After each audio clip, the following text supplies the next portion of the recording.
ಬಂದಿರತಕ್ಕಂತ ಎಲ್ಲ ದಲಿತ ಸಂಘಟನೆಗಳು ಮತ್ತು ವಿವಿಧ ಸಂಘಟನೆಗಳು ಎಲ್ಲರಿಗೂ ಧನ್ಯವಾದಗಳು ಹೇಳ್ತಾ ಈ ಕಾರ್ಯಕ್ರಮ ರೂಪಿಸತಕ್ಕಂತ ಏನು ಮುಖಂಡರಾದ ಶಿವಕುಮಾರ್ ಸ್ವಾಮೀಜಿ ಮತ್ತು ಸ್ನೇಹಿತರಿಗೂ ಧನ್ಯವಾದಗಳು ಹೇಳ್ತಾ ಇವತ್ತೇನು ಅಂಬೇಡ್ಕರ್ ಅವರು ಏನು ಸಂವಿಧಾನ ಕೊಟ್ಟಿದ್ದಾರೆ ಈ ದೇಶಕ್ಕೆ ಆ ಒಂದು ಸಂವಿಧಾನ ಇಲ್ಲ ಅಂದಿದ್ರೆ ಇವತ್ತು ದೇವೇಗೌಡರು ಅರ್ಧನಂದಿರಬೇಕಾಗಿತ್ತು, ಪ್ರಧಾನಿ ಆಗಕ್ಕೆ ಆಯ್ತಿರ್ಲಿಲ್ಲ.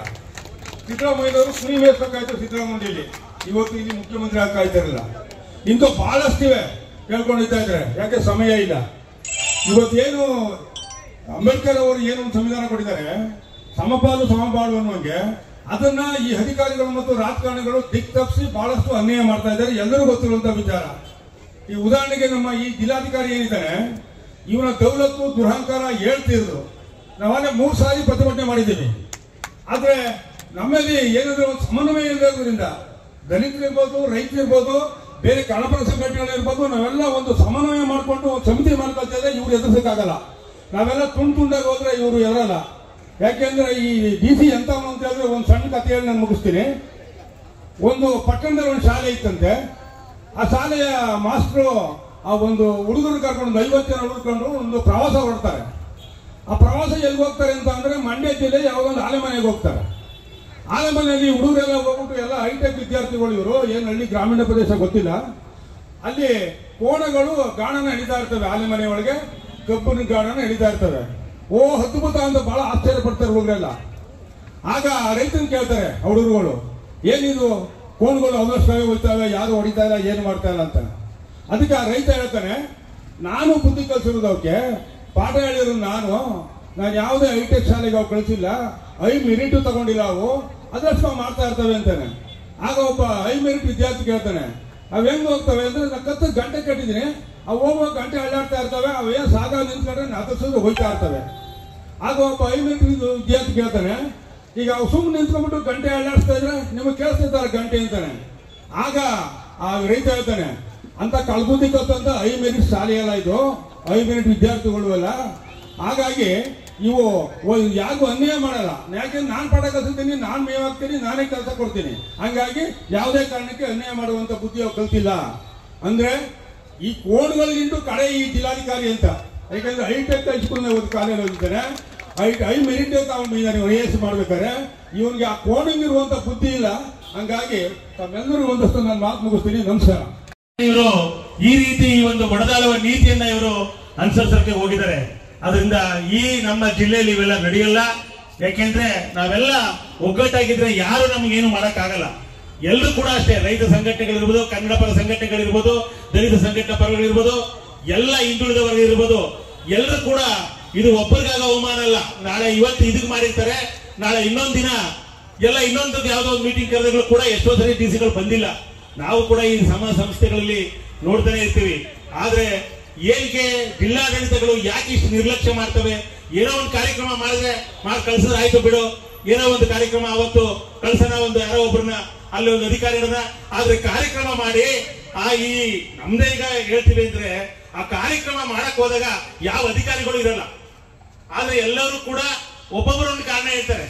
ಯಾವ್ದಾದ್ರು ಕಾರ್ಯಕ್ರಮದಲ್ಲಿ ವೇದಿಕೆಯಲ್ಲಿ ಎಲ್ಲರೂ ನಾವು ಬರ್ತಾರೆ ಅಂತ ಕಾಯ್ತಾ ಇದ್ರೆ, ನಮ್ಮ ಕಷ್ಟ ಸುಖಗಳನ್ನು ಹೇಳ್ಕೊಡೋಣ, ನಾವು ನಮ್ಮ ಬೇಡಿಕೆಗಳನ್ನ ಜಿಲ್ಲಾಧಿಕಾರಿ ಬರಲಿ, ಯಾವ್ದು ADS ಬರಲಿ, ತಹಸೀಲ್ದಾರ್ ಬರಲಿ, ಎಲ್ಲ ಜಿಲ್ಲಾ ಮಟ್ಟದ ಜಿಲ್ಲಾಧಿಕಾರಿಗಳಿಗೆ ನಮ್ಮ ಒಂದು ಬೇಡಿಕೆಗಳನ್ನು ಹೇಳಲ್ಲ ಅಂತ ಹೇಳಿದ್ರೆ ಅವ್ರು ಯಾವ ಅಧಿಕಾರಿಗಳು ಬರೋದಿಲ್ಲ. ಯಾರೋ ಒಬ್ರು ಅಸಿಸ್ಟೆಂಟ್ಗಳು ಕಳಿಸ್ಬಿಟ್ಟು ಅವ್ರ ಮುಖಾಂತರ ಏನ ಕೊಟ್ರೆ ಒಂದು ಪೇಪರ್ ಈಸ್ಕೋತಾರೆ, ಅದನ್ನ ತಗೊಂಡೋಗಿ ಬಿಸಾಕ್ತಾರೆ. ಇದು ಕೇವಲ ನಡೀತಾ ಇರೋದು ಇದೇ ರೀತಿ. ಇದು ಮುಂದೆ ಈ ರೀತಿ ಆಗದ್ ಬೇಡ. ಯಾಕೆಂದ್ರೆ ನಾವ್ ಏನಾರ ಒಂದು ಕೊಟ್ರೆ, ಏನಾರ ಒಂದು ಅರ್ಜಿ ಕೊಡ್ಬೇಕಾದ್ರೆ ಅವತ್ತಿನ ಆ ಮುಖ್ಯಸ್ಥ ಇಲ್ಲಿ ಜಿಲ್ಲಾಧಿಕಾರಿ ನಮ್ಮ ಜೊತೆಲಿ ಇರಬೇಕು. ಇಂತ ಮಾಡ್ಬೇಕು ಅಂದ್ರೆ ನಾವೆಲ್ಲ ಈ ಹೋರಾಟ ಮನೋಭಾವನ ನಾವೆಲ್ಲ ಬೆಳೆಸ್ಕೊಳ್ತಾ ಇರ್ಬೇಕಾಯ್ತು. ಇವತ್ತು ಶಿವಕುಮಾರ್ ಅವರ ನೇತೃತ್ವದಲ್ಲಿ ಈ ಒಂದು ಕಾರ್ಯಕ್ರಮ ಅದ್ದೂರಿಯಾಗಿ ಪಾಪ ಒಂದೇ 2 ದಿನದಲ್ಲಿ ಈ ಕಾರ್ಯಕ್ರಮನ ಆಯೋಜಿಸಿದ್ದಾರೆ. ನಿಜವಾಗ್ಲೂ ಎಲ್ಲ ದಲಿತ ಸಂಘಟನೆಗಳಿಗೂ ಮತ್ತು ನಮ್ಮೆಲ್ಲ ರೈತ ಪರ ಸಂಘಟನೆಗಳಿಗೂ ಮತ್ತು ಎಲ್ಲ ಹಿಂದುಳಿದ ವರ್ಗಗಳು ಹಾಗೂ ಎಲ್ಲ ಈ ಒಂದು ಕಾರ್ಯಕ್ರಮಕ್ಕೆ ಪ್ರತ್ಯೇಕವಾಗಿ ಪರೋಕ್ಷವಾಗಿ ಇವತ್ತು ಬೆಂಬಲ ನೀಡುವಂತ ಎಲ್ಲರೂ ಕೂಡ ನನ್ನ ವಂದನೆಗಳನ್ನು ತಿಳಿಸ್ತೀನಿ. ಆದ್ರೆ ಮುಂದಿನ ದಿನಗಳಲ್ಲಿ ನಮ್ಮ ಏನು ಈ ಮಾನವತಾವಾದಿ ಅಂಬೇಡ್ಕರ್ ಅವರು ಇವತ್ತು ಒಂದು ಕ್ಷಣ ನಾವು ಕಣ್ಣು ಮುಚ್ಚಿ ಒಂದ್ಸಲ ನೋಡಿ. ಯಾಕಂದ್ರೆ ಇವತ್ತು ಏನಾದ್ರು ನಾವು ಸಂವಿಧಾನ ಬರ್ದಿಲ್ಲ ಅಂತ ಹೇಳಿದ್ರೆ ಸಂವಿಧಾನದ ಅಡಿಯಲ್ಲಿ ನಾವೆಲ್ಲ ಇವತ್ತು ರಾಜ್ಯ ಇವತ್ತು ದೇಶ ನಡೀತಾ ಇದೆ. ಏನಾದ್ರೂ ಒಂದು ಕ್ಷಣ ನಾವು ಈ ಸಂವಿಧಾನ ಬರೆದಿರಲಿಲ್ಲ ಅಂದ್ರೆ ಇವತ್ತು ಈ ರಾಷ್ಟ್ರ ಈ ರಾಜ್ಯ ಯಾವ ಮಟ್ಟದಲ್ಲಿತ್ತು ಅನ್ನೋದನ್ನ ನಾವು ಊಹಿಸ್ಕೊಳ್ಳೋಕ್ಕೂ ಸಾಧ್ಯ ಇಲ್ಲ. ಅಂತ ಒಂದು ಸಂವಿಧಾನವನ್ನು ಕೊಟ್ಟಂತ ಮಹಾನ್ ವ್ಯಕ್ತಿಯ ಒಂದು ಹಬ್ಬ ಆಚರಣೆಗೆ ಇಂಥ ಧೋರಣೆಯನ್ನ ತೋರೋದು, ಅಥವಾ ನಿರ್ಲಕ್ಷ್ಯನ ತೋರೋದನ್ನ ಜಿಲ್ಲಾಡಳಿತ ಕೈ ಬಿಡಬೇಕು ಅಂತ ಹೇಳ್ತಾ, ಮುಂದಿನ ದಿನಗಳಲ್ಲಿ ಯಾರೇ ಆಗ್ಲಿ ನಾವೆಲ್ಲ ಒಗ್ಗಟ್ಟಾಗಿ ಇವನ್ನೆಲ್ಲ ನಾವು ಎದುರಿಸೋಣ, ನಾವೆಲ್ಲ ನಿಮ್ ಜೊತೆಲಿ ಇರ್ತೀವಿ ಅಂತ ಹೇಳ್ತಾ ಈ ಕಾರ್ಯಕ್ರಮಕ್ಕೆ ನಾನು ಕರೆಸಿ ಮಾತಾಡಲು ಅವಕಾಶ ಕೊಟ್ಟಂತ ನಿಮ್ಮೆಲ್ಲರಿಗೂ ವಂದನೆಗಳು. ಜೈ ಭೀಮ್. ವತಿಯಿಂದ ಸ್ವಾಭಿಮಾನದ ಭೀಮೋತ್ಸವ ಕಾರ್ಯಕ್ರಮದ ಅಂಗವಾಗಿ ಡಾಕ್ಟರ್ ಬಾಬಾ ಸಾಹೇಬ್ ಅಂಬೇಡ್ಕರ್ ಅವರ 134ನೇ ಜಯಂತಿಯನ್ನ ಆಚರಣೆ ಮಾಡಿದಂತ ನಿಮ್ಮೆಲ್ಲರಿಗೂ ಮೊದಲಿಗೆ ನಾನು ಅಭಿನಂದನೆಗಳನ್ನು ಹೇಳಲಿಕ್ಕೆ ನಾನು ಬಯಸ್ತೇನೆ. ಈ ಕಾರ್ಯಕ್ರಮದ ಮುಖ್ಯ ರೂವಾರಿ ದಲಿತ ಸಂಘಟನೆಗಳ ಒಕ್ಕೂಟದ ಅಧ್ಯಕ್ಷರು ನನ್ನ ಆತ್ಮೀಯರಾದಂತಹ ಶಿವಕುಮಾರ್ ಸ್ವಾಮಿಗಳೇ, ಇದ್ದಾನೆ ನಿಮ್ಮನ್ನೆಲ್ಲ ಉದ್ದೇಶಿಸಿ ಮಾತಾಡಿದಂತ ಗೋವಿಂದಯ್ಯನವರೇ, ಪುನೀತ್ ಅವರೇ, ವಾಸು ಅವರೇ, ಇನ್ನು ಎಲ್ಲ ನಮ್ಮ ಜಯನ್ ಶಿವಲಿಂಗಯ್ಯನವರೇ, ಎಲ್ಲ ಮುಖಂಡರುಗಳೇ, ನಮ್ಮ ಗೌತಮ್ ಅವರು ಬಂದಿದ್ದಾರೆ, ಯುವ ನಾಯಕರು, ಆತ್ಮೀಯರು, ಚಂದ್ರು, ಉಮೇಶ್ ಅವರು ಇದ್ದಾನೆ ಮಾತಾಡಿದ್ರು. ಎಲ್ಲ ಸರ್ವಧರ್ಮದ ಜಾತ್ಯತೀತವಾಗಿ ಇವತ್ತು ಎಲ್ಲರೂ ಕೂಡ ಒಗ್ಗಟ್ಟಾಗಿ ಸೇರಿ ಬಾಬಾ ಸಾಹೇಬ್ ಅಂಬೇಡ್ಕರ್ ಅವರನ್ನ ನೆನೆಸ್ಕೊಳ್ತಾ ಇರ್ತಕ್ಕಂಥದ್ದು ನಮ್ಮೆಲ್ಲರ ಕರ್ತವ್ಯ. ಹಾಗಾಗಿ ನಾವೆಲ್ಲರೂ ಕೂಡ ಇವತ್ತೇನಾದ್ರೂ ಬಾಬಾ ಸಾಹೇಬ್ರ ಸಂವಿಧಾನ ಇಲ್ಲ ಅಂದಿದೆ ನಮ್ಮ ಮಲ್ಲಯ್ಯನವ್ರು ಹೇಳಿದಾಗೆ ನಾವೆಲ್ಲರೂ ಕೂಡ ವಿದ್ಯಾವಂತರಾಗ್ತಿದ್ವೋ ಏನಾಗ್ತಿದ್ವೋ ಗೊತ್ತಿಲ್ಲ. ಈ ಸಂದರ್ಭದಲ್ಲಿ ಒಂದು ಮಾತನ್ನ ನೆನಪು ಮಾಡ್ಕೊಳ್ಳಿಕ್ಕೆ ನಾನು ಬಯಸ್ತೀನಿ. ಸ್ವಾಭಿಮಾನದ ಭೀಮೋತ್ಸವ ಎಂತ ಹೆಸರು! ಇಂಥ ಸ್ವಾಭಿಮಾನದ ಕಿಚ್ಚನ್ನ ಎಬ್ಬಿಸಿರ್ತಕ್ಕಂಥ ಈ ಜಿಲ್ಲಾಧಿಕಾರಿಗೆ ಈ ವೇದಿಕೆಯ ಮೂಲಕ ಒಂದು ಧಿಕ್ಕಾರವನ್ನು ಹೇಳಲಿಕ್ಕೆ ನಾನು ಬಯಸ್ತೀನಿ. ಒಂದು ಕಡೆ ಒಳ್ಳೆ ಕೆಲಸ ಮಾಡಿದ್ದಾರೆ, ನೀವು ಈ ಕೆಚ್ಚನ್ನು ಎಬ್ಬರಿಸಲಿಲ್ಲ ಅಂದ್ರೆ ನಾವೆಲ್ಲ ಒಂದಾಗ್ತಿರ್ಲಿಲ್ಲ. ನಮ್ಮನ್ನೆಲ್ಲ ಒಡೆದಾಡುವ ನೀತಿಯನ್ನ ಏನು ಸರ್ಕಾರ ಮಾಡ್ತಿದೆ ಅದ್ರ ಜೊತೆಗೆ ಜಿಲ್ಲಾಧಿಕಾರಿಗಳು ಕೂಡ ಸೇರ್ಕೊಂಡಿದ್ದಾರೆ. ಆಮೇಲೆ ಮಾತಾಡ್ತೀನಿ, ಒಂದು ನಿಮಿಷ ಜಿಲ್ಲಾಧಿಕಾರಿಗಳ ಬಗ್ಗೆ ಆಮೇಲೆ ಮಾತಾಡ್ತೀನಿ. ದಯವಿಟ್ಟು ಒಂದ್ 2 ನಿಮಿಷ ಜಾಸ್ತಿ ತಗೋತೀನಿ, ಯಾರು ಬೇಸರ ಮಾಡ್ಕೋಬೇಡಿ. ಯಾಕೆ ವಿಚಾರಗಳಿದೆ. ನಾವು ಈ ಜಿಲ್ಲಾಧಿಕಾರಿಗಳ ವಿರುದ್ಧ ಒಂದು ಆಂದೋಲನ ಸೃಷ್ಟಿ ಮಾಡಿರ್ತಕ್ಕಂಥವ್ರು ಮಲ್ಲಯ್ಯನವರು ನಾವೆಲ್ಲ. ಏನು ಬಾಬಾ ಸಾಹೇಬ್ ಅಂಬೇಡ್ಕರ್ ಅವರಿಗೆ ಪದ್ಮಶ್ರೀ ಪ್ರಶಸ್ತಿಯನ್ನ ಕೊಡ್ಲಿಕ್ಕೆ 70-80 ವರ್ಷ ಬೇಕಾಯಿತು. ನಾವೆಲ್ಲರೂ ಕೂಡ ಇದನ್ನ ಬಹಳ ತಿಳ್ಕೋಬೇಕು. ಇಂಥ ವಿಶ್ವಶ್ರೇಷ್ಠ ನಾಯಕನಿಗೆ ಈ ದೇಶವನ್ನು ಆಳದಂತ 70 ವರ್ಷ ಆಳದಂತ ಕಾಂಗ್ರೆಸ್ ಸರ್ಕಾರ ಹಾಗೂ ಕೊನೆಗೂ ಕೂಡ ಅವ್ರಿಗೆ ಪದ್ಮಶ್ರೀ ಪ್ರಶಸ್ತಿ ಕೊಡ್ಲಿಲ್ಲ. ಇವರಿಗೆ ಪದ್ಮಶ್ರೀ ಪ್ರಶಸ್ತಿ ಕೊಡ್ಲಿಕ್ಕೆ ವಿ.ಪಿ. ಸಿಂಗ್ ರವರ ಜನತಾ ಪರಿವಾರದ ಸರ್ಕಾರ ಬರಬೇಕಾಯಿತು. ಭಾರತ ರತ್ನ, ಕ್ಷಮೆಯಲ್ಲಿ ಭಾರತ ರತ್ನವನ್ನ ಕೊಡ್ಲಿ. ಅಲ್ಲಿಗೆ ನಮ್ಮ ದಲಿತರನ್ನ, ಅಂಬೇಡ್ಕರ್ ಅವರನ್ನ ಈ ಕಾಂಗ್ರೆಸ್ ಸರ್ಕಾರ ಯಾವ ಪರಿಸ್ಥಿತಿಯಲ್ಲಿ ಇಕ್ಕಿದೆ ಅಂತಕ್ಕಂಥದ್ದನ್ನ ನೀವೆಲ್ಲರೂ ಕೂಡ ಅರ್ಥ ಮಾಡ್ಕೋಬೇಕು. ಯಾಕೆ ಇನ್ನೂ ಕೂಡ ಒಬ್ಬ ದಲಿತ ಮುಖ್ಯಮಂತ್ರಿಯನ್ನ ಮಾಡಲಿಲ್ಲ? ಖರ್ಗೆ ಅವ್ರಿಗೆ ಅನ್ಯಾಯ ಮಾಡಿದ್ರಿ, ಪರಮೇಶ್ವರ್ ಅವ್ರಿಗೆ ಅನ್ಯಾಯ ಮಾಡಿದ್ರಿ, ಈಗಲಾದ್ರೂ ದಲಿತ ಮುಖ್ಯಮಂತ್ರಿಗಳನ್ನ ಮಾಡಿ ಅಂತಕ್ಕಂಥದ್ದು ನಮ್ಮ ನಿಮ್ಮೆಲ್ಲರ ಒತ್ತಾಯ ಅಂತ ಹೇಳಿ ನಾನಂತೂ ಕೂಡ ಭಾವಿಸ್ತೀನಿ. ಇದೇ ಸಂದರ್ಭದಲ್ಲಿ ಇನ್ನೊಂದನ್ನ ಈ ಸರ್ಕಾರಕ್ಕೆ, ಭಾರತ ಸರ್ಕಾರಕ್ಕೆ ನಾನು ನಿಮ್ಮೆಲ್ಲರ ಪರವಾಗಿ ವಿನಂತಿ ಮಾಡ್ಕೊಳ್ತೀನಿ. ವಿಶ್ವಶ್ರೇಷ್ಠವಾದಂತ ವಿಶ್ವ ಮನ್ನಣೆಯನ್ನು ಗಳಿಸಿರ್ತಕ್ಕಂಥ ನೋಬೆಲ್ ಪ್ರಶಸ್ತಿಯನ್ನ, ಮರಣೋತ್ತರ ನೋಬೆಲ್ ಪ್ರಶಸ್ತಿಯನ್ನ ಬಾಬಾ ಸಾಹೇಬ್ ಅಂಬೇಡ್ಕರ್ ಕೊಡಬೇಕು ಅಂತೇಳಿ ವೇದಿಕೆ ಮೂಲಕ ನಾನು ಒತ್ತಾಯ ಮಾಡ್ತೀನಿ. ಮತ್ತೆ ಬಾಬಾ ಸಾಹೇಬ್ ಅಂಬೇಡ್ಕರ್ ಅವರ ತತ್ವ ಸಿದ್ಧಾಂತಗಳನ್ನ ನಾವೆಲ್ಲರೂ ಕೂಡ ಮೈಗೂಡಿಸ್ಕೊಂಡು ಅವರ ಆದರ್ಶಗಳನ್ನ ಇನ್ನು 100 ವರ್ಷ ಅಲ್ಲ, 500 ವರ್ಷ, 1000 ವರ್ಷ ಆದ್ರೂ ಕೂಡ ಇಂಥ ಶ್ರೇಷ್ಠ ಸಂವಿಧಾನವನ್ನ ಯಾವ ದೇಶದಲ್ಲೂ ಕೂಡ ಕೊಡ್ಲಿಕ್ಕೆ ಸಾಧ್ಯ ಇಲ್ಲ. ಅಂತ ಶ್ರೇಷ್ಠ ಸಂವಿಧಾನವನ್ನು ಕೊಟ್ಟಂತ ಬಾಬಾ ಸಾಹೇಬ್ ಅಂಬೇಡ್ಕರ್ ಅವರು ನಮ್ಮೆಲ್ಲರಿಗೂ ಕೂಡ ಮಾದರಿ ಅಂತಕ್ಕಂಥ ಮಾತನ್ನ ಈ ಸಂದರ್ಭದಲ್ಲಿ ಹೇಳ್ತೀನಿ. ಈ ಜಿಲ್ಲಾಧಿಕಾರಿಗಳು ಈ ಬಾಬಾ ಸಾಹೇಬ್ ಅಂಬೇಡ್ಕರ್ ಅವರು ಕೊಟ್ಟಂತ ನಮ್ಮ ಹೋರಾಟದ ಹಕ್ಕನ್ನ ಕಿತ್ಕೊಳ್ಳಿಕ್ಕೆ ನಿನಗೇನಪ್ಪ ನೈತಿಕ ಹಾಕಿದೆ? 144 ಅನ್ನು ಹಾಕಿ ಹೋರಾಟ ಮಾಡಿ ನಮ್ಮ ಹೋರಾಟದ ಮೂಲಕ ನಮ್ಮ ಹಕ್ಕನ್ನ ಕೇಳಲಿಕ್ಕೆ, ಎಲ್ಲವನ್ನು ಕೇಳಲಿಕ್ಕೆ, ನಮ್ಮ ಹಕ್ಕನ್ನ ಕೇಳಲಿಕ್ಕೆ ಜಿಲ್ಲಾಧಿಕಾರಿಗಳ ಕಚೇರಿ ಮುಂದೆ ನಾವು ಹೋರಾಟವನ್ನ ಮಾಡ್ಲಿಕ್ಕೆ ಹೋದ್ರೆ 144 ಅನ್ನು ಹಾಕಿ ನಮ್ಮ ಹಕ್ಕನ್ನ ಕಿತ್ಕೊಂಡಿದ್ದೀರ ಜಿಲ್ಲಾಧಿಕಾರಿಗಳೇ. ನಿಮ್ಗೆ ಈ ಹಕ್ಕನ್ನ ಕೊಟ್ಟಂತವ್ರು ಯಾರು? ಬಾಬಾ ಸಾಹೇಬ್ ಅಂಬೇಡ್ಕರ್ ಅವರು ನೀವು ಹೋರಾಟ ಮಾಡಬಹುದು, ನಿಮ್ಮ ಹಕ್ಕನ್ನ ಕೇಳಬಹುದು ಅಂತೇಳಿ ಸಂವಿಧಾನ ಬರೆದು ಹೇಳೋದಕ್ಕೆ ನಾವು ನಮ್ಮ ಹಕ್ಕನ್ನ ಕೇಳಕ್ ಬಂದಿದ್ದೀವಿ. ಈ ಜಿಲ್ಲೆಯ ಮೊದಲ ಕೂಲಿ ನೀನು. ನಮ್ಮ ತೆರಿಗೆ ಹಣದಲ್ಲಿ ನಿನಗೆ ಸಂಬಳ ಕೊಡ್ತಾ ಇರೋದು ಜಿಲ್ಲಾಧಿಕಾರಿಗಳೇ. ನಾವೇನಾದ್ರೂ ತೆರಿಗೆ ಕಟ್ಟಲಿಲ್ಲ ಅಂತ ಹೇಳಿದ್ರೆ ನಿನ್ ಸಂಬಳನೂ ಇಲ್ಲ, ಏನೂ ಇಲ್ಲ. ಹಾಗಾಗಿ ಕೂಡಲೇ ಇವತ್ತು ಏನು ಸ್ವಾಭಿಮಾನದ ಭೀಮೋತ್ಸವ ಸಮಾರಂಭದ ಪ್ರಯುಕ್ತ ನಾವೆಲ್ಲರೂ ಕೂಡ ಒಂದಾಗಿದ್ದೇವೆ. ರೈತ ನಾಯಕರು, ಕನ್ನಡ ಪರ ಸಂಘಟನೆಗಳು, ದಲಿತ ಮುಖಂಡರುಗಳು, ಎಲ್ಲ ರಾಜಕೀಯ ಮುಖಂಡರುಗಳು ಕೂಡ ಇವತ್ತು ಒಂದಾಗಿದ್ದೇವೆ. ನಿಮ್ಮ ವಿರುದ್ಧ ಸಮರವನ್ನ ಸಾರ್ತೀವಿ. ಈ ಜಿಲ್ಲೆಯಿಂದ ಈ ಜಿಲ್ಲಾಧಿಕಾರಿಗಳನ್ನ ಓಡಿಸಿದವರೆಗೂ ನಾವು ಯಾವುದೇ ಕಾರಣಕ್ಕೂ ಕೂಡ ನಿದ್ದೆ ಮಾಡೋದಿಲ್ಲ ಅಂತಕ್ಕಂಥ ಮಾತನ್ನ ಅಂಬೇಡ್ಕರ್ ಅವರ ಮೇಲೆ ಆಣೆ ಮಾಡಿ ನಾವು ಹೇಳ್ತೀವಿ. ಯಾಕೆ ಅಂತ ಹೇಳಿದ್ರೆ, ಅಂಬೇಡ್ಕರ್ ಅವರು ಜಗಜೀವನ್ ರಾಮ್ ಅವರ ಜಯಂತಿಗಳಿಗೆ ನೀವು ಯಾಕೆ ಈ ರೀತಿಯಾದಂತ ನಿರ್ಲಕ್ಷ್ಯ ಮಾಡ್ತೀರಿ? ಶೋಷಿತರ ಪರವಾಗಿ ನಾವು ಇದೀವಿ ಅಂತಕ್ಕಂಥ ಈ ಕ್ಷೇತ್ರದ ಶಾಸಕರು ಏನ್ ಮಾಡ್ತಾ ಇದ್ರಿ?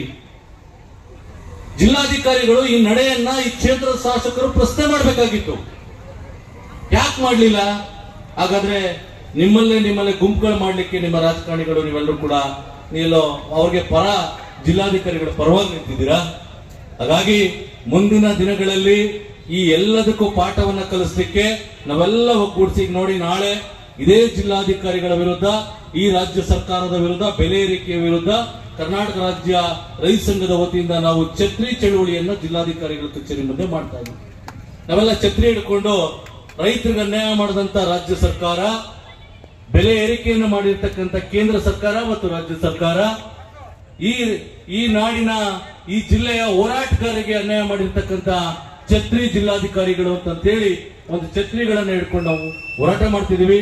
ನಮ್ಮೆಲ್ಲ ಇದೇ ವೇದಿಕೆ ಮೂಲಕ ನಿಮ್ಮೆಲ್ಲ ಹೋರಾಟಗಾರರಲ್ಲಿ ಇರ್ತಕ್ಕಂಥ ಎಲ್ಲ ದಲಿತ ಮುಖಂಡರನ್ನು ಕೂಡ ಆಹ್ವಾನ ಮಾಡ್ತಾ ಇದ್ದೀವಿ. ಮತ್ತೆ ಈ ಕಾರ್ಯಕ್ರಮಕ್ಕೆ ಭಾಗವಹಿಸಿ ಮಾತಾಡ್ಲಿಕ್ಕೆ ಅವಕಾಶ ಮಾಡಿಕೊಟ್ಟಂತ ಇನ್ನೂ ಹಲವಾರು ಜನ ಮಾತಾಡೋರಿದ್ದಾರೆ. ಎಲ್ರಿಗೂ ಒಂದ್ಸಿ ಮತ್ತೊಮ್ಮೆ ಬಾಬಾ ಸಾಹೇಬ್ ಅಂಬೇಡ್ಕರ್ ಅವರನ್ನ ನೆನೆಸ್ಕೊಳ್ತಾ ನನ್ನ ಮಾತನ್ನು ಮುಗಿಸ್ತಾ ಇದ್ದೀನಿ. ಜೈ ಜೈ. ಅಂತ ದೇವತಾ ವಂಶ ಈ ಒಂದು ದೇಶಕ್ಕೆ ಸಂವಿಧಾನ ಕೊಟ್ಟಂತ ಸಂವಿಧಾನ ಶಿಲ್ಪಿ, ನಾವೆಲ್ಲರ ಆರಾಧ್ಯ ದೈವ ಡಾಕ್ಟರ್ BR ಸಾಹೇಬ್ ಅಂಬೇಡ್ಕರ್ ಅವರ ಇವತ್ತು ಜನ್ಮಾವಧಿಯನ್ನ ಏನು ದಲಿತ ಸಂಘಟನೆಗಳು, ರೈತ ಪರ ಸಂಘಟನೆಗಳು, ಕನ್ನಡ ಪರ ಸಂಘಟನೆಗಳು ಹಾಗೂ ವಿವಿಧ ರಾಜಕೀಯ ಪಕ್ಷದ ಮುಖಂಡರೆಲ್ಲ ಸೇರಿ ಇವತ್ತು ಒಂದು ಬೃಹತ್ ಕಾರ್ಯಕ್ರಮನ ಮಾಡಿದಿರಿ. ಈ ಕಾರ್ಯಕ್ರಮಕ್ಕೆ ಆಹ್ವಾನ ಬೇಕಾಗಿಲ್ಲ. ಆಗ್ಲೇ ಗೋವಿಂದನವ್ರು ಬಂದಾಗ ಹೇಳ್ತಾ ಇದ್ರು ನಾವು ಯಾರು ಕರೆದಿಲ್ಲ ಅಂತ. ನಾನು ಹೋಗ್ಬೇಕಾದ್ರೆ ಕೇಳಿದೆ ಮಾಡ್ತಾವ್ರೆ ಅಂತ. ಸೊ ನಾನಾಗೆ ಬಂದು ತಮ್ಮ ಮಧ್ಯೆ ಈ ಮಹಾನ್ ವ್ಯಕ್ತಿಯ ಒಂದು ಜನ್ಮದಿನದ ಒಂದು ಆಚರಿಸೋಣ ಅಂತ ಬಂದೆ. ಸ್ನೇಹಿತರೆ, ಇವತ್ತು ಸಾಕಷ್ಟು ಬಾರಿ ನಾನು ಹೇಳ್ತೇನೆ, ಬಾಬಾ ಸಾಹೇಬ್ ಅಂಬೇಡ್ಕರ್ ಅವರು ಬರೀ ನಮ್ಮ ದೇಶಕ್ಕೆ ಅಥವಾ ನಮ್ಮ ರಾಜ್ಯಕ್ಕೆ ಅಥವಾ ಯಾವುದೋ ಒಂದು ಪಂಗಡಕ್ಕೆ ಸೇರಿದಂತ ವ್ಯಕ್ತಿತ್ವ ಇರತಕ್ಕಂಥ ವ್ಯಕ್ತಿ ಅಲ್ಲ. ಅವರ ವಿಚಾರಗಳು, ಅವರ ದೂರದೃಷ್ಟಿ, ಅವರ ಯೋಚನೆ, ನೂರ ವರ್ಷಗಳಿಂದ ಅವರ ಒಂದು ಚಿಂತನೆಗಳು ಇಡೀ ಮಾನವ ಕುಲಕ್ಕೆ ಮಾದರಿ ಆಗುವಂತ ಒಂದು ಚಿಂತನೆಗಳು ಬಾಬಾ ಸಾಹೇಬ್ ಅಂಬೇಡ್ಕರ್ ಅವರು. ಹೌದು ಇಲ್ವೋ ಸ್ನೇಹಿತರೆ? ಇವತ್ತು ನಾನು ಸಾಕಷ್ಟು ಹೇಳ್ತೀನಿ, ಬಾಬಾ ಸಾಹೇಬ್ ಅಂಬೇಡ್ಕರ್ ಅವ್ರನ್ನ ದಯವಿಟ್ಟು ಬರೀ ನಮ್ದು ಬಿಡಿ, ರಾಜ್ಯ ಜಿಲ್ಲೆ, ಬಟ್ ನಮ್ಮ ದೇಶನೇ ಅಲ್ಲ, ಇಡೀ ವಿಶ್ವಕ್ಕೆ ಅವರ ವಿಚಾರಗಳು ಮಾದರಿ. ಇವತ್ತು 140 ಕೋಟಿಗಿಂತ ಜಾಸ್ತಿ ಇರ್ತಕ್ಕಂಥ ದೇಶ, ನೂರಾರು ಆಚಾರ, ನೂರಾರು ಜಾತಿ, ನೂರಾರು ವಿಚಾರಗಳು, ನೂರಾರು ಸಂಸ್ಕೃತಿ ಇರತಕ್ಕಂಥ ಒಂದು ದೇಶವನ್ನ ಒಗ್ಗಟ್ಟಿನಿಂದ ಒಂದು ಚೌಕಟ್ಟಲ್ಲಿ ಶಾಂತಿಯುತವಾಗಿ ನಡ್ಕೋಗ್ತಿದೆ. ಈ ಸಮಾಜದ ಕಟ್ಟ ಕಡೆ ಮನುಷ್ಯನಿಗೂ ಕೂಡ ಸಮಾನತೆ ಸಿಗ್ತಿದೆ ಅಂದ್ರೆ ಅದಕ್ಕೆ ಮೂಲ ಕಾರಣ ಯಾರು? ಬಾಬಾ ಸಾಹೇಬ್ ಅಂಬೇಡ್ಕರ್ ಹಾಕೊಟ್ಟಿರ್ತಕ್ಕಂಥ ಈ ಸಂವಿಧಾನ. ನಾನು ಎಷ್ಟೊಂದ್ಸಲಿ ಭಾಷಣದಲ್ಲಿ ಹೇಳ್ತೇನೆ, ಸಂವಿಧಾನ ಕೊಟ್ಟಿರ್ತಕ್ಕಂಥ ಬಾಬಾ ಸಾಹೇಬ್ ಅಂಬೇಡ್ಕರ್ ಅವರ ಬದುಕು ಒಂದು ಭಾಗ ಆದ್ರೆ, ಬಾಬಾ ಸಾಹೇಬ್ ಅಂಬೇಡ್ಕರ್ ಅವರು ಹುಟ್ಟಿಂದ ಹಿಡಿದು ಅವರು ನಡೆದು ಬಂದಂತ ಹಾದಿ, ಅವರು ಅನುಭವಿಸಿದಂತ ನೋವು, ಆ ನೋವಿಂದ ಬಂದಂತ ಚಿಂತನೆ, ಈ ಸಮಾಜದಲ್ಲಿ ಸಮಾನತೆ ಇರಬೇಕು ಅಂತ ಒಂದು ಕಿಚ್ಚು, ಈ ಸಮಾಜದಲ್ಲಿ ಕಟ್ಟ ಕಡೆ ಮನುಷ್ಯನಿಗೂ ಗೌರವ ಸಿಗ್ಬೇಕು ಅನ್ನೋ ಒಂದು ದೂರದೃಷ್ಟಿ, ಯೋಚನೆ ಬಂದಂತ ಏನು ಹಾದಿ ಇದೆಯಲ್ಲ, ಬಾಬಾ ಸಾಹೇಬ್ ಅಂಬೇಡ್ಕರ್ ಅವರ ಹಾದಿನ ನಾವೆಲ್ಲರೂ ನಮ್ಮ ಜೀವನದಲ್ಲಿ ಅಳವಡಿಸ್ಕೋಬೇಕು. ನಾನು ತುಂಬಾ ಸಿಂಪಲ್ ಆಗಿ, ನಾನು ತುಂಬಾ ಚಿಕ್ಕವನಿದ್ದೀನಿ, ಇಲ್ಲಿ ಸಾಕಷ್ಟು ರೈತ ಪರ ಮುಖಂಡರು ಮಾತಾಡಿದ್ರು, ನಮ್ಮ ಕನ್ನಡ ಪರ ಮುಖಂಡರುಗಳು ಮಾತಾಡಿದ್ರು. ಸ್ನೇಹಿತರೆ, ಇವತ್ತು ನಾವು ಬಾಬಾ ಸಾಹೇಬ್ ಅಂಬೇಡ್ಕರ್ ಅವ್ರನ್ನ ವರ್ಷಕ್ಕೊಂದ್ಸಲಿ ನೆನೆಸ್ಕೊಳ್ಳುವಂತ ವ್ಯಕ್ತಿತ್ವ ನಮ್ಗಿರಬಾರ್ದು. ಬಾಬಾ ಸಾಹೇಬ್ ಅಂಬೇಡ್ಕರ್ ಅವರ ಆದರ್ಶಗಳನ್ನ ನಾವು ಪ್ರತಿದಿನ ನಮ್ಮ ಜೀವನದಲ್ಲಿ ನಾವು ನೆನೆಸ್ಕೋಬೇಕು. ನಾವು ಸಮಾಜದಲ್ಲಿ ಬೇರೆಯವ್ರನ್ನ ಹೇಗೆ ಟ್ರೀಟ್ ಮಾಡ್ತೇವೆ, ನಾವು ಸಮಾಜದಲ್ಲಿ ಬೇರೆಯವ್ರ ಜೊತೆ ಸಂಬಂಧ ಹೇಗೆ ಮಾಡ್ತೇವೆ, ಒಂದು ವಿಶ್ವಾಸ ಹೇಗೆ ಗಳಿಸ್ತೇವೆ, ಯಾವುದೇ ರೀತಿ ಭೇದ ಭಾವ ಇಲ್ಲದೆ. ಇಲ್ಲಿ ಸಾಕಷ್ಟು ಜನ ನನ್ನೂರವರೇ ಕುಂತವ್ರೆ. ನಮ್ಮನೇಲಿ ಹೇಗಿತ್ತು, ನಮ್ಮನೆ ಸಂಪ್ರದಾಯ, ನಮ್ಮ ತಂದೆ, ನಾನು ಇವತ್ತು ಬಾಬಾ ಸಾಹೇಬ್ ಅಂಬೇಡ್ಕರ್ ಸಮ್ಮುಖದಲ್ಲಿ ನಮ್ಮ ತಂದೆಯವ್ರನ್ನ ನೆನೆಸ್ಕೊತೀನಿ. ನಮ್ಮನ್ನ ಅಷ್ಟು ಚೆನ್ನಾಗಿ ಬೆಳೆಸಿ ಸಮಾಜದಲ್ಲಿ ಇರ್ತಕ್ಕಂಥ ಭೇದ ಭಾವನ ತುಂಬಾ ಚಿಕ್ಕ ವಯಸ್ಸಲ್ಲೇ ನಮ್ಗೆ ಹೇಳ್ಕೊಟ್ರು ನಮ್ಮ ತಂದೆ. ಯಾವ ರೀತಿ ನಡ್ಕೋಬಾರದು ಅನ್ನೋ ಒಂದು ಉದಾಹರಣೆ ಕೊಟ್ಟರು. ಬಾಬಾ ಸಾಹೇಬ್ ಅಂಬೇಡ್ಕರ್ ಅವರ ಜೀವನ ಆದಿ ಹೇಗಿತ್ತು, ಅವರು ಎಂತಕ್ಕೋಸ್ಕರ ಅವ್ರು ಇಡೀ ಜೀವನನ ಮುಡುಪಿಟ್ಟು ಸಮಾಜಕ್ಕೆ ಒಂದು ಸಮಾನತೆ ತರಬೇಕು ಅಂತ ಹೋರಾಡಿದ್ರು. ಇದನ್ನೆಲ್ಲ ನಾವು ಈಗ ನಮ್ಮ ತಂದೆಯವ್ರ ಕಾಲ ಆಯ್ತು, ನಮ್ಮ ತಾತನ ಕಾಲ ಆಯ್ತು, ಈಗ ನಮ್ಮ ಕಾಲನೂ ಮೋಸ್ಟ್ಲಿ ಆಗೋಯ್ತಾ ಇದೆ. ಇನ್ನು ನಮ್ಮ ಮುಂದಿನ ಪೀಳಿಗೆಗೂ ಕೂಡ ನಾವು ಇದನ್ನ ಹೇಳ್ಕೊಡ್ಬೇಕು. ಇವತ್ತು ಬಾಬಾ ಸಾಹೇಬ್ ಅಂಬೇಡ್ಕರ್ ಅವರು ಒಂದು ಭಾಗ ಸಂವಿಧಾನ ಆದ್ರೆ, ನಾನು ಒತ್ತಿ ಹೇಳ್ತೀನಿ ಸ್ನೇಹಿತರೆ, ಅವರ ಚಿಂತನೆಗಳು, ಅವರು ನಡೆದು ಬಂದಂತ ಹಾದಿ, ಅವ್ರ ಹುಟ್ಟಿನಿಂದ ಹಿಡಿದು ಅವ್ರು ನಡೆದಂತ ಹಾದಿಗಳನ್ನ ತಿಳ್ಕೊಂಡು ಆ ವಿಚಾರಗಳನ್ನ ನಮ್ಮ ಜೀವನದಲ್ಲಿ ನಾವು ಹೇಗೆ ಅಳವಡಿಸ್ಕೋಬೇಕು ಅನ್ನೋ ನಿಟ್ಟಿನಲ್ಲಿ ತಾವೆಲ್ಲರೂ ಯೋಚನೆ ಮಾಡ್ಬೇಕು ಅಂತ ಹೇಳ್ತಾ, ಈ ಒಂದು ಅದ್ಭುತವಾದ ಕಾರ್ಯಕ್ರಮ ಯಾವ ರೀತಿ ಆಗ್ಬೇಕಾಯ್ತು, ನಮ್ಮ ಕುಮಾರಣ್ಣ ಮಾತಾಡ್ಬೇಕಾದ್ರೆ ಹೇಳ್ತಾ ಇದ್ರು, ಜಿಲ್ಲಾಡಳಿತದ ಒಂದು ಸಮ್ಮುಖದಲ್ಲಿ ಎಲ್ಲರೂ ಸೇರಿ ಒಂದು ಅದ್ಭುತವಾದ ಆಚರಣೆ ಆಗ್ಬೇಕಾಯ್ತು. ಬಟ್ ನಾನು ಇವತ್ತು ಭಾವಿಸ್ತೀನಿ ಇದೊಂದು ಅದ್ಭುತವಾದ ಆಚರಣೆ ಆಗಿದೆ. ಒಂದು ಕಿಚ್ಚು ಹತ್ತಿದೆ. ಈ ದುರಾಂಕಾರ, ಈ ಅಹಂಕಾರ ಹೋಗ್ಬೇಕು. ಎಲ್ಲಾ ಜಿಲ್ಲಾ ಆಡಳಿತದ ವರ್ಗದ ಸಿಬ್ಬಂದಿಗಳಲ್ಲಿ ನಾನು ಆಗ್ರಹ ಮಾಡ್ತೇನೆ. ಈ ಭೇದ ಭಾವ, ಬಾಬಾ ಸಾಹೇಬ್ ಅಂಬೇಡ್ಕರ್ ಅವ್ರನ್ನ ಆಚರಿಸೋದೇ ಒಂದು ದೊಡ್ಡ ವಿಷಯ. ಬಾಬಾ ಸಾಹೇಬ್ ಅಂಬೇಡ್ಕರ್ ವಿಚಾರಗಳನ್ನ ಮಾತಾಡೋದೇ ಒಂದು ಖುಷಿ. ನಾವು ಬರೀ ಏನೋ, ನಾನು ಒಬ್ಬ ರಾಜಕೀಯ ವ್ಯಕ್ತಿಯಾಗಿ ಬಂದಿಲ್ಲ ದಯಮಾಡಿ, ಬಟ್ ಚಿಕ್ಕ ವಯಸ್ಸಿಂದ ನಮ್ಮನ್ನ ಬೆಳೆಸಿದಂತ ರೀತಿ ಏನಿದೆ, ನಾನು ಅದನ್ನ ನೆನ್ಸ್ಕೊಂಡಾಗೆಲ್ಲ ನಾನು ಬಾಬಾ ಸಾಹೇಬ್ ಅಂಬೇಡ್ಕರ್ ಅವ್ರಿಗೆ ಕೈ ಮುಗಿದ್ದೇನೆ. ಸೊ ಅಂತ ಒಂದು ಸಂವಿಧಾನ ಕೊಟ್ಟಿ ಆ ಹಕ್ಕನ್ನ, ಹೋರಾಡುವಂತ ಹಕ್ಕನ್ನೇ ಕಿತ್ಕೊಳ್ಳೋ ಮಟ್ಟಕ್ಕೆ ಒಬ್ಬ ಜಿಲ್ಲಾಧಿಕಾರಿ ಹೋಗ್ತಾನೆ ನಮ್ಮ ಜಿಲ್ಲೆಯಲ್ಲಿ ಅಂದ್ರೆ ಅದಕ್ಕೆ ನಾವ್ ಏನ್ ಹೇಳ್ಬೇಕು? ಇವತ್ತೇನು ತಾವೆಲ್ಲರೂ ಎಲ್ಲ ಸಂಸ್ಥೆಗಳ, ಇದೇನು ದಲಿತ ಸಂಘಟನೆಗಳ ಒಕ್ಕೂಟ, ರೈತ ಸಂಘಟನೆಗಳ ಒಕ್ಕೂಟ, ಕನ್ನಡ ಪರ ಸಂಘಗಳನ್ನ ಒಟ್ಟು, ಅದಲ್ಲದೆ ನಾವು ಕೂಡ ರಾಜಕೀಯ ಪಕ್ಷಗಳಂತ ನಮ್ಮನ್ನ ನೀವು ಹೇಳಿದ್ರೆ ನಾವು ಕೂಡ ನಿಮ್ ಜೊತೆ ಸೇರಿ ನೀವು ಏನೇ ಹೋರಾಟ ಮಾಡಿದ್ರು ನಿಮ್ಮ ಜೊತೆ ಇರ್ತೇವೆ. ಯಾಕೆಂದ್ರೆ ನಮ್ಮ ಹೋರಾಟ ಯಾವುದು ಈ ರಾಜಕೀಯವಾಗಿ ನಾನು ಇಲ್ಲಿ ಮಾತಾಡ್ಲಿಕ್ಕೆ ಬಯಸಲ್ಲ, ಬಟ್ ಮೂಲಭೂತ ಹಕ್ಕುಗಳನ್ನ ಕಿತ್ಕೊಂಡ್ಬಿಡ್ತಾನೆ ಒಬ್ಬ ಮನುಷ್ಯ ಅಂತ ಹೇಳಿದ್ರೆ, ಹೋರಾಟ ಅನ್ನೋದು ನಮ್ಮ ನೆಲದ ಮೂಲಭೂತ ಹಕ್ಕು. ಅದು ಅಂತ ಹಕ್ಕನ್ನು ಒಬ್ಬ ಜಿಲ್ಲಾಧಿಕಾರಿ ಕಿತ್ಕೊಳ್ಳೋ ಮಟ್ಟಕ್ಕೆ ಹೋಗ್ತಾರೆ ಅಂದ್ರೆ ಅವರ ವಿರುದ್ಧ ನಾವು ಹೋರಾಟ ಮಾಡೋದು ಅನಿವಾರ್ಯ. ಛತ್ರಿ ಚಳುವಳಿ ಅಂತ ಏನೋ ನಮ್ಮ ಕುಮಾರಸ್ವಾಮಿ ಅವರು ಹೇಳ್ತಾರೆ, ನಾಳೆ ಮಾಡ್ತಾ ಇದ್ದಾರೆ. ಅದ್ಭುತವಾದ ಹೆಸರಿಟ್ಟಿದ್ರಿ, ಯಾರಿಟ್ಟರು ಅಂತ ಗೊತ್ತಿಲ್ಲ, ಅದ್ಭುತವಾದ ಹೆಸರಿಟ್ಟು ಇದೊಂದು ಛತ್ರಿ, ಜಿಲ್ಲಾಡಳಿತ ವಿರುದ್ಧ ಒಂದು ಛತ್ರಿ ಪ್ರತಿಭಟನೆ ತುಂಬಾ ಅವಶ್ಯ ಅಂತ ಅನ್ಸುತ್ತೆ ನನಗೆ. ಯಾವುದೇ ಸಂದರ್ಭದಲ್ಲೂ ಕೂಡ ಯಾವುದೇ ರೀತಿಯಾದ ಹೋರಾಟಕ್ಕೂ ಕೂಡ ನಾವು ಸದಾ ಸಿದ್ಧ ಅಂತ ಹೇಳ್ತಾ, ಮತ್ತೊಮ್ಮೆ ಈ ಒಂದು ಪೂಜ್ಯ ವೇದಿಕೆಗೆ ಬಂದು ತಮ್ಮೆಲ್ಲರ ಸಮ್ಮುಖದಲ್ಲಿ ಒಂದೆರಡು ಮಾತಾಡ್ಲಿಕ್ಕೆ ಅವಕಾಶ ಮಾಡಿಕೊಟ್ಟಂತೆ ಎಲ್ಲ ನನ್ನ ದಲಿತ ಸಂಘಟನೆಗಳ ಮುಖಂಡರುಗಳು ಯಾರ್ಯಾರಿದ್ದೀರಿ ಎಲ್ರಿಗೂ ದಯಮಾಡಿ ಯಾರು ಅಂತ ಭಾವಿಸ್ಬೇಡಿ, ಸಾಕಷ್ಟು ಜನ ಮಾತಾಡಬೇಕು. ತಮ್ಮೆಲ್ರಿಗೂ ನನ್ನ ಭಕ್ತಿಪೂರ್ಣ ನಮನಗಳನ್ನು ಸಲ್ಲಿಸ್ತಾ ನಾನು ಎರಡು ಮಾತು ಮುಗಿಸ್ತೀನಿ. ಜೈ ಭೀಮ್, ಜೈ ಕರ್ನಾಟಕ, ಜೈ ಹಿಂದ್. ಕಾರ್ಯಕ್ರಮದ ಆಯೋಜನೆಗೆ ಕಾರಣಕರ್ತರಾದಂತ ಎಲ್ಲ ನನ್ನ ಭೀಮ ಬಂಧುಗಳ ಪಾದಗಳಿಗೆ ಸಾಷ್ಟಾಂಗ ನಮಸ್ಕಾರ ಮಾಡ್ತೇನೆ. ಯಾಕೆ ಅಂದ್ರೆ ಇಲ್ಲಿ ಯಾರು ಅವಕಾಶವಾದಿಗಳಿಲ್ಲ, ಇಲ್ಲಿ ಯಾರು ಪ್ರಭುತ್ವದ ಜಿಲ್ಲಾಡಳಿತದ ಗುಲಾಮರಿಲ್ಲ. ಬಾಬಾ ಸಾಹೇಬರ ಆಶಯಕ್ಕೆ, ಅವರ ರಥವನ್ನ ಎಳೆದಕ್ಕೆ ಸಿದ್ಧವಾಗಿದ್ದೇವೆ. ಅದು ನಾವಿದ್ದೇವೆ ಅಂತ ಜಿಲ್ಲೆಗೆ ತೋರಿಸ್ಕೊಟ್ಟಂತ ಎಲ್ಲ ನನ್ನ ಭೀಮ ಬಂಧುಗಳಿಗೆ ಈ ಸ್ವಾಭಿಮಾನದ ಭೀಮೋತ್ಸವದ ಕಾರ್ಯಕ್ರಮದಲ್ಲಿ ನಿಮ್ಮೆಲ್ಲರಿಗೂ ಕೂಡ ಭೀಮ ವಂದನೆಗಳನ್ನ ಸಲ್ಲಿಸಕ್ಕೆ ನಾನು ಇಷ್ಟಪಡ್ತೀನಿ. ಬಂಧುಗಳೇ, ನಿಮ್ಗೆಲ್ಲ ಗೊತ್ತು, ಈ ಒಂದು ಕಾರ್ಯಕ್ರಮ ಇಲ್ಲಿ ಆಗುವಂತ ಅನಿವಾರ್ಯತೆ ಏನೂ ಇರಲಿಲ್ಲ. ಜಿಲ್ಲಾಡಳಿತ ಬಾಬಾ ಸಾಹೇಬ್ರವರ, ಅಂಬೇಡ್ಕರ್ ಅವರ ಜಯಂತಿಯನ್ನ ಅರ್ಥಪೂರ್ಣ ಮಾಡುವಲ್ಲಿ, ಒಂದು ಯಶಸ್ವಿ ಕಾರ್ಯಕ್ರಮ ಮಾಡುವಲ್ಲಿ ಎಲ್ಲ ಸಮಾಜದ ಎಲ್ಲ ಮುಖಂಡರುಗಳ ವಿಶ್ವಾಸವನ್ನ ತಗೊಂಡಿದ್ರೆ, ಒಂದು ಔಚಿತ್ಯಪೂರ್ಣವಾಗಿ, ಒಂದು ಅರ್ಥಗರ್ಭಿತವಾಗಿ ನಡ್ಕೊಂಡಿದ್ರೆ ಈ ಒಂದು ಸಮಾಜ ಪ್ರತ್ಯೇಕವಾಗಿ ಇಂಥ ಸ್ವಾಭಿಮಾನದ ಭೀಮೋತ್ಸವವನ್ನು ಆಚರಿಸಕ್ಕೆ ಸಾಧ್ಯ ಆಯ್ತಿರ್ಲಿಲ್ಲ. ಇಂಥ ಸಾಧ್ಯ ಆಗುವಂತ ಕಾರ್ಯಕ್ರಮನ ನೀವು ಮಾಡ್ಕೊಳ್ಳಕ್ಕೆ ಅವಕಾಶ ಕೊಟ್ಟಿದ್ರೆ ನಿಮಗೂ ಕೂಡ ಈ ಸಂದರ್ಭದಲ್ಲಿ ಒಂದು ಭೀಮ ವಂದನೆಯನ್ನ ಅರ್ಪಿಸಕ್ಕೆ ನಿಮ್ಗೆ ಇಚ್ಛೆ ಪಡ್ತೀನಿ. ಬಂಧುಗಳೇ, ಏನು ರಾಮನಗರ ಜಿಲ್ಲೆಯಲ್ಲಿ ದಲಿತ ಸಂಘಟನೆಗಳ ಒಕ್ಕೂಟದ ವತಿಯಿಂದ ಏನು ಪ್ರತ್ಯೇಕವಾಗಿ ಬಾಬು ಜಗಜೀವನ್ ರಾಮ್ ಜಯಂತಿ ಮತ್ತು ನಮ್ಮೆಲ್ಲರ ವಿಮೋಚಕ ಬಾಬಾ ಸಾಹೇಬ್ ಅಂಬೇಡ್ಕರ್ ಅವರ ಜಯಂತಿಯನ್ನು ಆಚರಿಸಬೇಕು ಅಂತ ಏನು ಈ ಸಮಾಜ ಮುನ್ನಡೆ ಇರಿತು, ಅವತ್ತು ಪ್ರಭುತ್ವ ಮತ್ತು ಜಿಲ್ಲಾಡಳಿತ ಕಂಗಾಲಾಗಿದೆ. ಪ್ರಭುತ್ವ ಮತ್ತು ಜಿಲ್ಲಾಡಳಿತ ಕಂಗಾಲಾಗಿ ಇನ್ನಿಲ್ಲದ ತಂತ್ರ ಕುತಂತ್ರಗಳನ್ನ ಮಾಡಿದ್ರು ಕೂಡ ನಾವು ಯಾವುದೇ ನಿಮ್ಮ ತಂತ್ರ ಕುತಂತ್ರಗಳಿಗೆ ಮಣಿದಿಲ್ಲ ಅನ್ನುವಂಥದ್ದನ್ನ ಸ್ಪಷ್ಟವಾಗಿ ಈ ದಿನ 5 ಹಳೆ ಬಸ್ ಸ್ಟ್ಯಾಂಡ್ ಇಂದಾಗಲೇ ನೀವು ನಿರೂಪಿಸಿದಿರಾ, ತೋರಿಸಿದಿರಾ. ಆ ಕಾರಣಕ್ಕಾಗಿ ನೀವೆಲ್ಲರೂ ಕೂಡ ಮತ್ತೊಮ್ಮೆ ಭೀಮ ವಂದನೆಗಳನ್ನ ಅರ್ಪಿಸ್ತೀನಿ. ಬಂಧುಗಳೇ, ಅಂಬೇಡ್ಕರ್ ಅನ್ನೋದು ಕೇವಲ ಒಂದು ಹೆಸರಲ್ಲ. ಅಂಬೇಡ್ಕರ್ ಅನ್ನೋದು ಕೇವಲ ಒಂದು ಹೆಸರಲ್ಲ, ಅದೊಂದು ಬ್ರಾಂಡ್. ಆ ಬ್ರಾಂಡ್ ತಗೊಳ್ಕೊಂತ ಸತ್ಯ, ಆ ಬ್ರಾಂಡ್ ಏನಾದ್ರು ಕಿತ್ತು ಹಚ್ಚಿದ್ರೆ ಎಂತ ಸಾಮಾನ್ಯರು ಕೂಡ, ಎಂತ ಪ್ರಭುತ್ವದ ಮುಂದೆನೂ ಕೂಡ ತಲೆ ಎತ್ತಿ ನಿಲ್ತಾನೆ, ನಿಮ್ಮನ್ನು ಪ್ರಶ್ನೆ ಮಾಡ್ತಾನೆ. ನಿಮ್ಮ ಯಾವುದೇ ಒಂದು ಇದನ್ನ ಎದೆಗಾರಿಕೆ ಎದೆವಟ್ಟಿ ನಿಲ್ತಾನೆ ಅನ್ನುವಂಥದ್ದು ಕಾರ್ಯಕ್ರಮನ ರಾಮನಗರ ಜಿಲ್ಲಾಡಳಿತಕ್ಕೆ ದಲಿತ ಸಂಘಟನೆಗಳ ಒಕ್ಕೂಟ ಇವತ್ತು ತೋರಿಸಿದೆ. ಈ ಒಂದು ಶಕ್ತಿನ ನಮ್ಮೆಲ್ಲರಿಗೂ ಕೂಡ ಬಾಬಾ ಸಾಹೇಬರು ಕೊಟ್ಟಿದ್ದಾರೆ.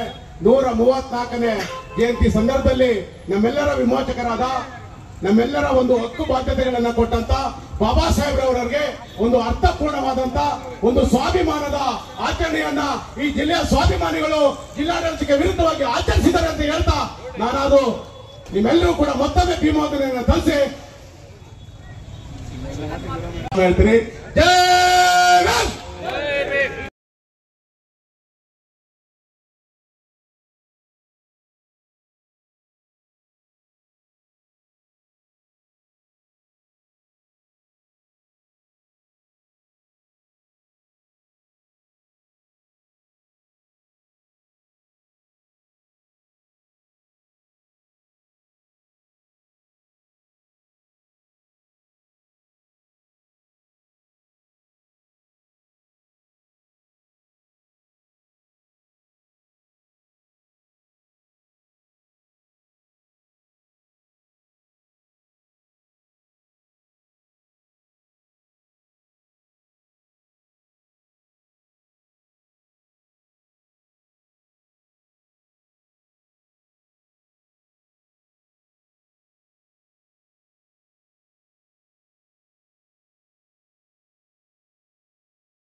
ನಿಂತಿದೆ, ಎಲ್ಲರೂ ಊಟ ಮಾಡ್ಕೊಂಡೇ ಹೋಗ್ಬೇಕು ಅಂತ ಮನವಿ ಮಾಡ್ತಾ ನಾನು 1 ನಿಮಿಷದಲ್ಲಿ ಮುಗಿಸ್ತೀನಿ.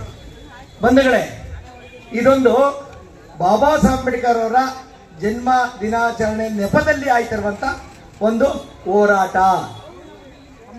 ಈ ಹೋರಾಟ ಬಹಳ ಮುಖ್ಯವಾಗಿ ಈ ಜಿಲ್ಲೆಯ ಮೊದಲನೇ ಕೂಲಿ, ನಾವು ಕೂಲಿ ಕೊಡ್ತಾ ಇದೀವಲ್ಲ, ಆ ಮೊದಲನೇ ಕೂಲಿ ವಿರುದ್ಧ ನಮ್ಮ ಪೊಲೀಸ್ ಅವರು ಎಲ್ಲ ರೆಕಾರ್ಡ್ ಮಾಡ್ತಾವ್ರೆ.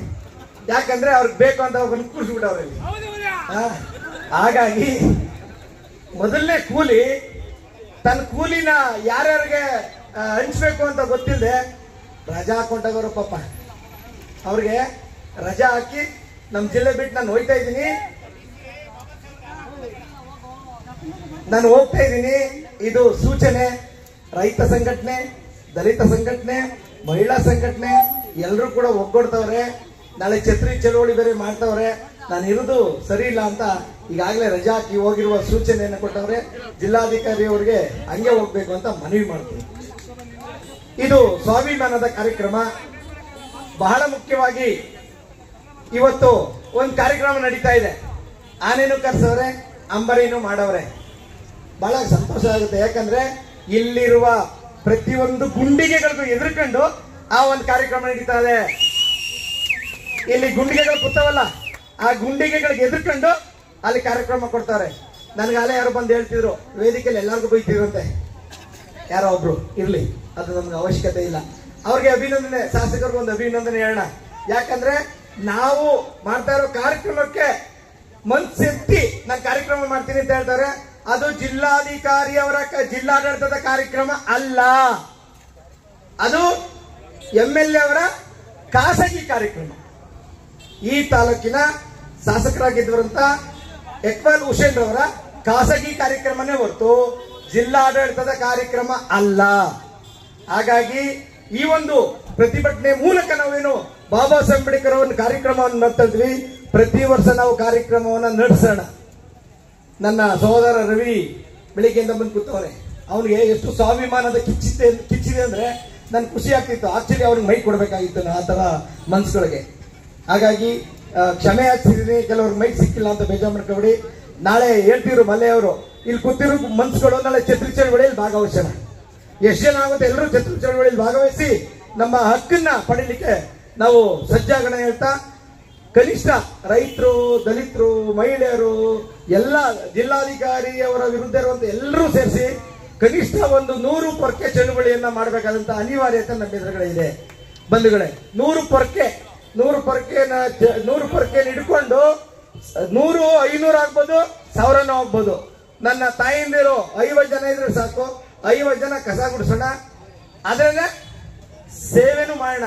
ಯಾಕಂದ್ರೆ ನಾನೊಬ್ಬ ಚಳುವಳಿಗಾರನಾಗಿ ಮಾತಾಡ್ತೀನಿ. ಪೊರ್ಕೆ ಚಳುವಳಿ ಮಾಡೋಣ, ಹೋರಾಟ ಮಾಡೋಣ, ನಮ್ಮ ಹಕ್ಕನ್ನು ಪಡೆಯೋಣ. ಈ ಸ್ವಾಭಿಮಾನಿ ಕಾರ್ಯಕ್ರಮ ಪ್ರತಿ ವರ್ಷವೂ ನಾವೆಲ್ಲ ನಡೆಸ್ಕೊಂಡು ಹೋಗೋಣ. ಜಿಲ್ಲಾಡಳಿತ ಒಂದು ಹಾರ ಹಾಕ್ತಾರೆ, ಒಂದು ಹೂವು ಹಾಕ್ತಾರೆ, ನಮ್ಮನ್ನೆಲ್ಲ ಓಡಿಸ್ತಾರೆ. ಎಲ್ಲಾ ಸ್ವಾಭಿಮಾನಿಗಳು ನಮ್ಮ ಕೈಲಿ ಎಷ್ಟಿದೆ ಅಷ್ಟು ಹಾಕಿ ಪ್ರತಿ ವರ್ಷವೂ ಎಲ್ಲಾದ್ರೂ ಒಂದು ಇಂಡೋರ್ ಔಟ್ಡೋರ್ ಕಾರ್ಯಕ್ರಮ ನಿರಂತರ ನಡೆಸ್ಕೊಂಡು ಹೋಗೋಣ. ನಿಮ್ಮೆಲ್ಲಾ ಮನಸ್ಸುಗಳು ಒಟ್ಟಾಗಿ ಕೂತ್ಕೊಂಡು ಚರ್ಚೆ ಮಾಡೋಣ. ಎಲ್ಲರೂ ಪ್ರತಿ ವರ್ಷ ನೀವು ಒಂದು ಕಾರ್ಯಕ್ರಮ ನಡೆಸ್ಕೊಳ್ಳಿಕ್ಕೆ ಅವಕಾಶ ಮಾಡಿಕೊಡಂತ ಜಿಲ್ಲಾಡಳಿತಕ್ಕೆ ಒಂದು ಥ್ಯಾಂಕ್ಸ್ ಕೂಡ ಹೇಳ್ತೀನಿ ನಾನು.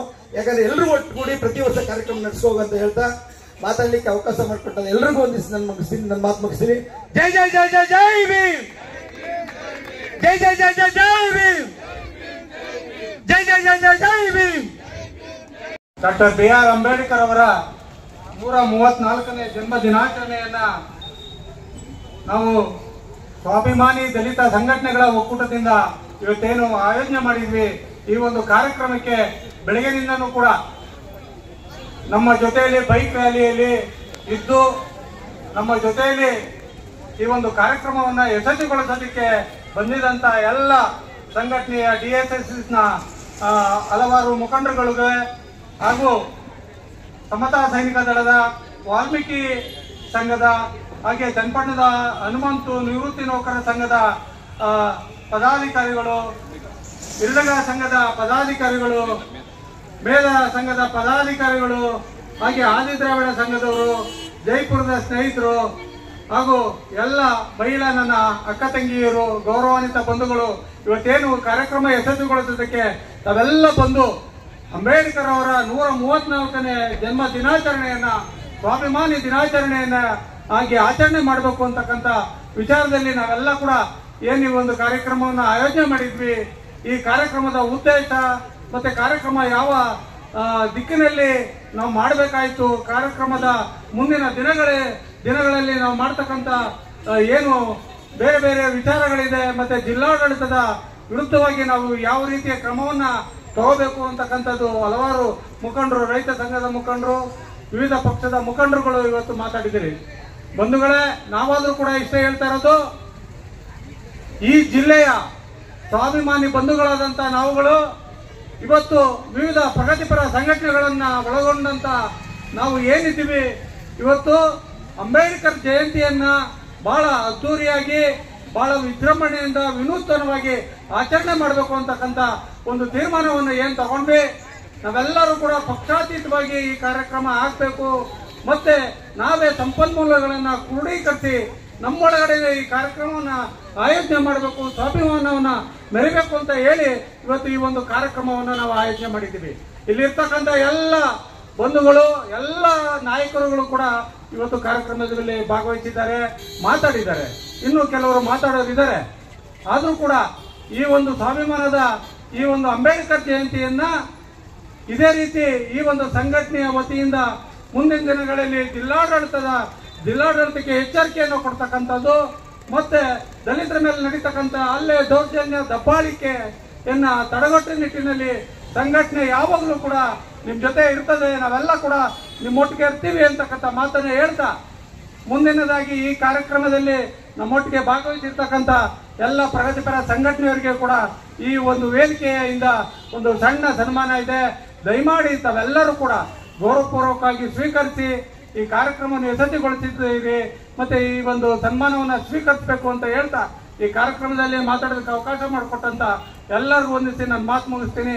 ಹಾಗೂ ಪತ್ರಿಕಾ ಮಾಧ್ಯಮದ ಮಿತ್ರರು ಹಾಗೂ ಪೊಲೀಸ್ ಇಲಾಖೆಯ ಮಿತ್ರರು ಎಲ್ಲರೂ ಕೂಡ ಈ ಕಾರ್ಯಕ್ರಮಕ್ಕೆ ಬಂದು ನಮಗೆ ಸಹಕರಿಸಿದ್ದೀರಿ.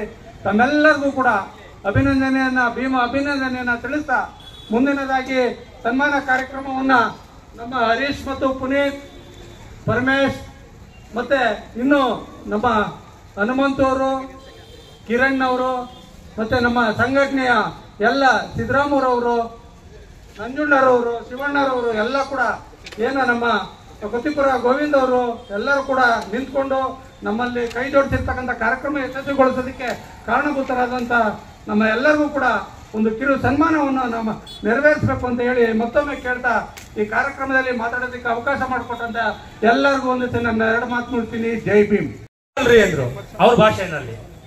ಹಂಗೇನು ಸ್ಟ್ರಾಂಗ್ ಇಲ್ರಿ ನಾವು. ಅವ್ರು ಹೇಳಿದ್ರು ಈ ನಾಡಿನ ಈ ಜಿಲ್ಲೆಯ ಇತಿಹಾಸವನ್ನ ಕೊಪ್ಪಳದಲ್ಲಿ ಹೇಳಿದ್ರು, ಬೆಳಗಾವಿಯಲ್ಲಿ ಹೇಳಿದ್ರು. ನನಗೆ ಒಬ್ಬ ಈ ಸರ್ಕಾರದ ಒಬ್ಬ ಪ್ರಭಾವಿ ಮಂತ್ರಿಗಳು ಕೂಡ ಈ ರಾಜ್ಯದಲ್ಲಿ ರಾಮನಗರ ದಲಿತರಂದ್ರೆ ವಿಶೇಷ ರೀ, ಒಂದು ಒಗ್ಗಟ್ಟಿದೆ, ಒಂದು ಯೂನಿಯನ್ ಇದೆ ಅಂದ್ರು. ಈಗೇನು ಜಿಲ್ಲಾಡಳಿತದ ವಿರುದ್ಧವಾಗಿ ಅಣ್ಣ ಶಿವಕುಮಾರ್ ಅಣ್ಣರವರ ನೇತೃತ್ವವನ್ನ ಕೊಟ್ಟಿ ಯುವ ಮುಖಂಡ ಗೋವಿಂದಣ್ಣರವರ, ನಮ್ಮ ಕೊತ್ತಿಪುರ ಗೋವಿಂದರಾಜು, ನಮ್ಮ ಪಟ್ಲು ಗೋವಿಂದಣ್ಣ ಎಲ್ಲರೂ ಈಕ್ವಲ್ ಲೀಡರ್ ಇದ್ದೀರಾ ಇಲ್ಲಿ. ನಿಮ್ಮೊಟ್ಟಿಗೆ ನಿರಂತರವಾಗಿ ನಾವು ಇರ್ತೇವೆ. ನೀವು ಕಟ್ಟಿರ್ತಕ್ಕಂಥ ಈ ಸೈನ್ಯ ಸ್ವಾಭಿಮಾನಿ ಸೈನ್ಯ, ಈ ಜಿಲ್ಲೆಯ ದಲಿತರ ಸ್ವಾಭಿಮಾನಿಯ ವಿಚಾರ. 80ರ ದಶಕದಲ್ಲಿ ಆಳುವ ಸರ್ಕಾರವನ್ನ ರಾತ್ರೋರಾತ್ರಿ ತೆಗೆದಂತ ಪ್ರೊಫೆಸರ್ ಬಿ ಕೃಷ್ಣಪ್ಪನವರು ಹುಟ್ಟಾಕ್ತಂತ ಈ ದಲಿತ ಸಂಘಟನೆಗಳು ಕ್ರಾಂತಿಯ ಮುಖೇನ ದಿವಂಗತ ಡಾಕ್ಟರ್ ಸಿದ್ಧಲಿಂಗಯ್ಯನವರು ಕೊಟ್ಟಿರ್ತಕ್ಕಂಥ ಇತಿಹಾಸ ಈ ಜಿಲ್ಲೆಯವರು, ಸಿದ್ಧಲಿಂಗಯ್ಯನವರು, ಮಾಗಡಿಯವರು ಅದನ್ನೆಂದೂ ಕೂಡ ಮರೆಯಂಗಿಲ್ಲ. ಇವತ್ತೊಂದು ದಿವಸ ಈ ಜಿಲ್ಲೆಯಲ್ಲಿ ಜಿಲ್ಲಾಡಳಿತ ತನ್ನ ದರ್ಪದಲ್ಲಿ ತನ್ನ ಜಿಲ್ಲಾಧಿಕಾರಿಯ ಅಧಿಕಾರದ ದರ್ಪದಲ್ಲಿ ದಲಿತರನ್ನ, ರೈತರನ್ನ ನಿರ್ಲಕ್ಷ್ಯ ಮಾಡಿರ್ತಕ್ಕಂಥದ್ದು ಈ ರಾಜ್ಯವನ್ನ ಸುಟ್ಟದೆ, ದಲಿತರನ್ನ ಸುಟ್ಟ ಬೆಕ್ಕಿ ದೇಶವನ್ನ ಸುಳಿತದೆ ಅಂತಕ್ಕಂಥ ವಿಚಾರವನ್ನ ಹೇಳ್ತಾ ನಾವೆಲ್ಲರೂ ನಮ್ಮನ್ನ ಹೊಡೆಯೋದಿಕ್ಕೆ ಹಲವಾರು ತಂತ್ರಗಳನ್ನ ಮಾಡ್ತಾರೆ. ಆ ತಂತ್ರಗಳಿಗೆ, ಕುತಂತ್ರಗಳಿಗೆ ನಾವ್ಯಾರು ಬಲಿಯಾಗದ್ ಬೇಡ. ಅಜೆಂಡಾ ಒಂದೇ. ನಾವ್ ಯಾವುದೇ ರಾಜಕೀಯ ಪಕ್ಷದಲ್ಲಿರ್ಲಿ, ನಾನು ಬಿಜೆಪಿ ಮುಖಂಡ, ಎಜುಕೇಶನ್ ಮಿನಿಸ್ಟ್ರು ಬಾಬಾ ಸಾಹೇಬ್ ಅಂಬೇಡ್ಕರ್ ಇದನ್ನ ತಿರ್ಚಿದ್ರು ಬುಕ್ನಲ್ಲಿ, ಮಣಿವಣ್ಣನ್ ಅನ್ಸುತ್ತೆ ಆಯುಕ್ತರು. ಆ ಸಾರ್ವಜನಿಕ ಶಿಕ್ಷಣ ಇಲಾಖೆಯ ವಿರುದ್ಧ ಗೋವಿಂದಯ್ಯನವ್ರ ಜೊತೆ ಅಡಕೆಲ್ಲ ಕಡೆ ಉಗ್ರಂತ ಕಾರ್ಯಕ್ರಮದಲ್ಲಿ ನಾನಿದ್ದೆ. ಕೇಳಿ, ನಾನಿದ್ದೆ. ಬಡ್ತಿ ಮೀಸಲಾತಿನಲ್ಲಿ ಕುಮಾರಸ್ವಾಮಿ ಅವರು ಮುಖ್ಯಮಂತ್ರಿ. ಅವತ್ತು ಕೂಡ ಹೋರಾಟ ನಾನು ಗೋವಿಂದಯ್ಯನವ್ರ. ನಮ್ಗೆ ರಾಜಕೀಯ ಪಕ್ಷ ಅದು ಯಾವುದೇ ಆಗಿರ್ಲಿ, ಬಿಜೆಪಿ ಬೇರೆ ಪಕ್ಷವನ್ನ ದೂರಬೇಕು ಅಂತ ನಾನು ಮಾತಾಡ್ತಿಲ್ಲ. ದಲಿತ ಬಂಧುಗಳು ನೀವೆಲ್ಲ ವಿದ್ಯಾವಂತರಿದ್ದೀರಿ. ದಯಮಾಡಿ ಇಂಥ ರಾಜಕೀಯ ಕುತಂತ್ರಗಳಿಗೆ ಬಲಿಯಾಗದೆ ನಮ್ಮ ಸ್ವಾಭಿಮಾನಕ್ಕೋಸ್ಕರ ನಾವು ಹೋರಾಟ ಮಾಡೋಣ. ಶಿವಕುಮಾರ್ ನನ್ನ ಕೈನ ನಾವು ಬಲಪಡಿಸೋಣ, ನಾವೆಲ್ಲ ಜೊತೆನಲ್ಲಿರೋಣ ಅಂತಕ್ಕಂಥದನ್ನ ಹೇಳ್ತಾ ನನ್ನ ಮಾತುಗಳಿಗೆ ವಿರಾಮ ಹೇಳ್ತೇನೆ. ಜೈ ಭೀಮ್, ಜೈ ಜೈ ಜೈ ಜೈ ಜೈ ಭೀಮ್.